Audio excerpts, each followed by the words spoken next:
Topic Cloze test.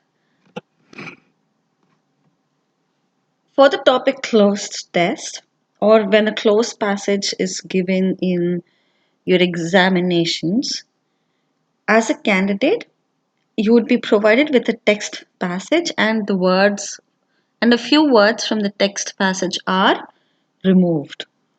It is your duty to go ahead and replace the missing words with the options that are provided for you to solve the question correctly. A closed test consists of a passage, right? And it is considered to be a mix of reading comprehension and fill in the blanks. So there is a passage provided to you, a comprehension, with a few blanks in between. Sometimes the blanks are provided with the word that closely resembles the word that's supposed to be filled in the blank and the options for that blank. So it is for you to go ahead and fill up these blanks with the most appropriate word for that passage. So for you to, in order solve this cloze test correctly, you're supposed to have strong command over language and grammar as well, along with vocabulary. So if you keep all the rules of grammar in mind, it will make it easy for you to understand how to go ahead and choose the appropriate answer for the given blank. So let's look at rules and tips in order to successfully complete a cloze test. The very first rule, read the passage thoroughly. Make sure you read the passage slowly and properly to understand the text. Every text or every passage that is provided to you will follow a theme. So understand the theme for you to get a clarity to understand how you can go ahead and fill in the blanks with the appropriate answer.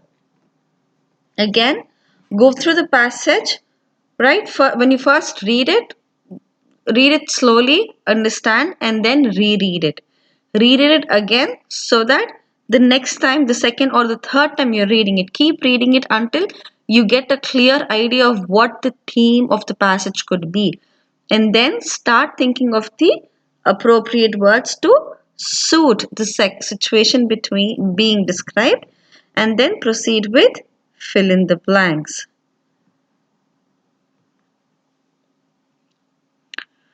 Okay, so the first thing that you're supposed to do is read the passage thoroughly.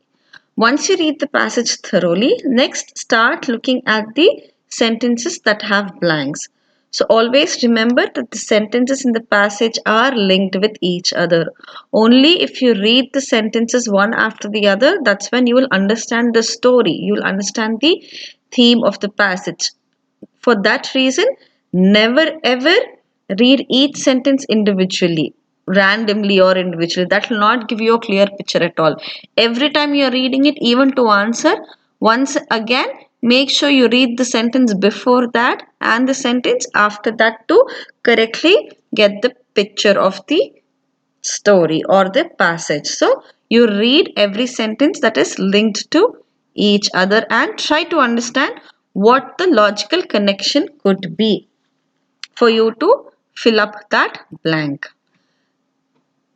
So now you've read the passage, you've understood the theme, you've understood the linking sentences. Now start looking at the blank for you to understand what sort of the word can be filled in.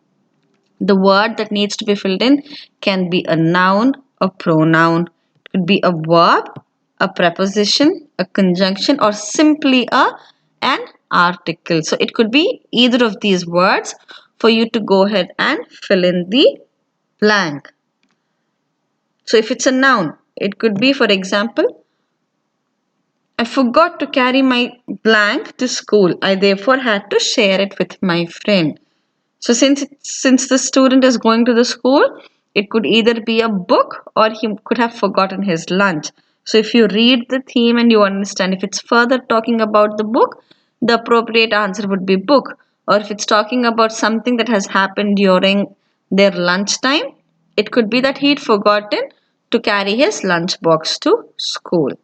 For example, for an article, he ate dash papaya and threw dash its seeds away. The answer is he ate a papaya and threw its seeds away.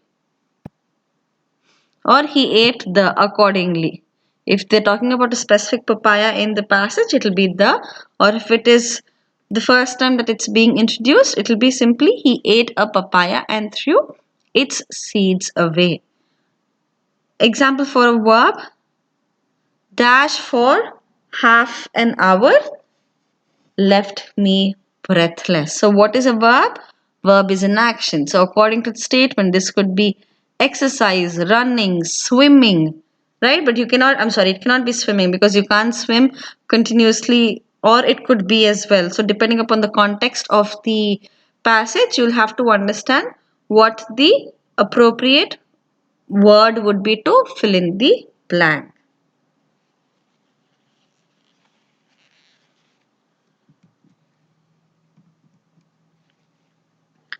Okay, so now we've looked at the words that could be filled in. So once you start looking at the words to fill in the blank, start eliminating the options. When you look at the options, try fitting in each and every option one after the other in the blank. Whichever you feel is incorrect and wouldn't suit at all, eliminate. Eliminating is the best option for you. That's the best way to work out a cloze test, right? So you list out all the options, then you eliminate them, right? Eliminate the ones that do not fit the context, that do not fit the theme. Use the one which fits not only the context of the sentence but the entire passage as well. It should not only relate to that particular sentence, but it should relate, or it should fit the entire theme of the passage as well. That's how you try to analyze, you try to choose which word would be appropriate for the blank. Go with frequently used words. When you're confused between two words, choose the word which is frequently used with the words around the blank. That's how you choose the most suitable option. When you're reading the paragraph, you will get an idea of what of words that are frequently used. So if it's, for example, traveling, or if the passage is talking about a journey, so you would talk about arrival, you would talk about departure, right? So you'll understand the theme. So something related to the theme is what your answer would be. So always, if there are two words that are very closely to each other, they're very close to each other and you're confused, always pick the word that suits the theme of the passage. Check the tone, right? Passages are generally written in a specific toning. Understanding or identifying the tone will help you question more effectively.